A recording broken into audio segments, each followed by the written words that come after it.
Click the bell icon to get latest videos from Ekeeda.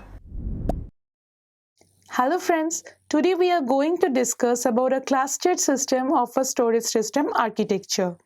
Now we will discuss what is a clustered system, the high availability of service provided by the cluster of systems, the types of cluster system, the high performance computing environment, the parallel cluster, as well as the storage area network known as SAN.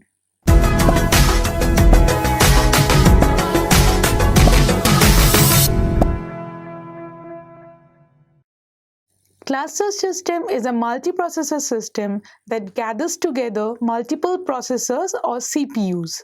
This differs from a traditional multiprocessor system in that way that is a cluster system, individual many systems are joined together and considered loosely coupled.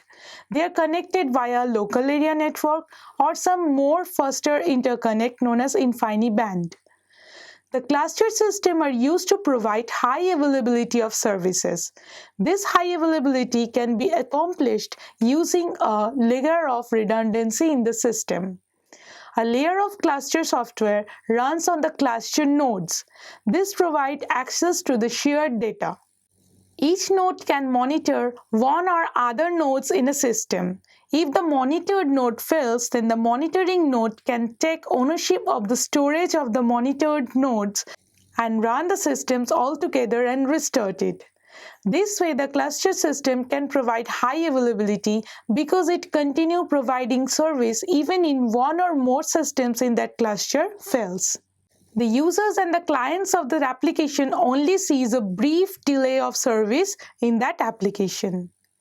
Now the clustering can be done in two types. The first one is the asymmetric clustering. In an asymmetric clustering, one node is in a hot standby node and other nodes actually run the application. Now this hot standby node does nothing but monitors other active servers. If the active server fails, then the hot standby node becomes the active server and runs the application. In a symmetric clustering, two or more nodes can run parallelly all the applications and monitor each other. This is obviously more effective because we can use all the available CPU time and memory and shared access together. As the systems in a cluster is connected through a network of services, it can share servers, resources, and memories as well. It can provide a high-performance computing environment. These can provide a significantly larger power supply than even in a SMP or in a single processor system, as because the applications can run all systems in a cluster. Here we require a special type of mechanism known as parallelization. This parallelization uses the programs divided into several components, and all components can individually run on all computers in a cluster simultaneously. Thus the results are combined together to make a final result.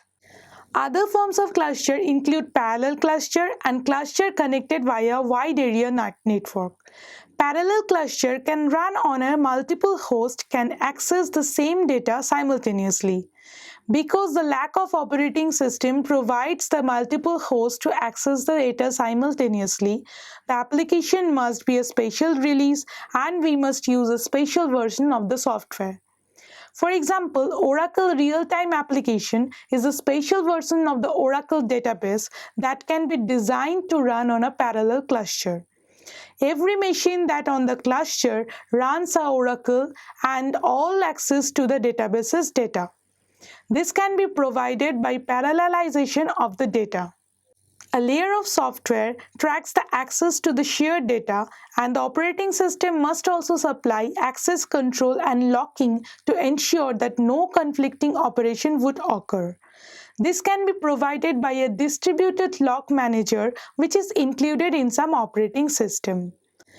Now, as clustering technology trending is changing rapidly, some can support dozens of systems in a cluster as well as a cluster separated by miles. These improvements can be accomplished by a storage area network known as SAN, which allows multiple devices to be attached to a pool of storage. If the application and the data are resided in that SAN, then any devices attached to the SAN can anytime run any application. If that application and the devices fails, then other host or device can take over. Such a distributed database dozens and dozens of systems can compute this clustering technology. If the application and the data are stored in the storage area network, then anytime the cluster software can assign an application to run on any host. If that host fails, then other devices or hosts can take over. In a database cluster, a dozen of systems can share the same data on the database, thus increasing the reliability and the performance of that database system. That is all for the cluster system. Thank you for watching this video. Stay tuned with Ekeeda and subscribe to Ekeeda.